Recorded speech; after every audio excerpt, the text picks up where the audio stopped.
2026ஆம் ஆண்டு புத்தாண்டு வாழ்த்துக்கள் அனைவருக்கும். தனுசு ராசி மூல நட்சத்திரம் உங்களுக்கு தசாபுத்தியின் அடிப்படையில் இந்த 2026ஆம் ஆண்டு பலன்கள் எப்படி இருக்குன்னு பார்ப்போம். வருட பலன் என்றாலே வருட கிரகங்களினுடைய நிலைகளை பொறுத்து தான் சொல்ல முடியும். நம் அனைவருக்குமே தெரியும் வருட கிரகங்கள் என்றால் சனி பகவான், ராகு பகவான், கேது பகவான் மற்றும் குரு பகவான். இப்போ சனி பகவான், ராகு பகவான், கேது பகவான் மற்றும் குரு பகவான் இந்த வருடம் எந்த ராசியில் இருப்பாங்க, அந்த ராசியில் இருந்தால் உங்களுக்கு என்ன மாதிரி பலன்கள் இருக்கும் அப்படிங்கிறத பார்ப்போம். ராகு பகவான் தனுசு ராசிக்கு 3ஆம் இடத்துல இருக்கிறாரு.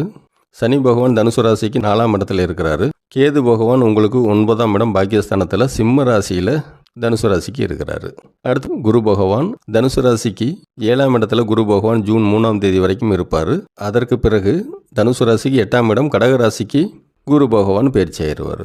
இதுதான் வருட கிரகங்களினுடைய இந்த வருடம், அதாவது 2026ஆம் ஆண்டு உள்ள நிலை.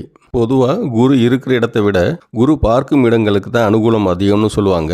அந்த அடிப்படையில் பார்த்தா குரு பகவான் மிதுன ராசியில் இருக்கிற வரைக்கும் துலாம் ராசியை பார்க்குறாரு, தனுசு ராசியை பார்க்குறாரு, கும்ப ராசியை பார்க்குறாரு.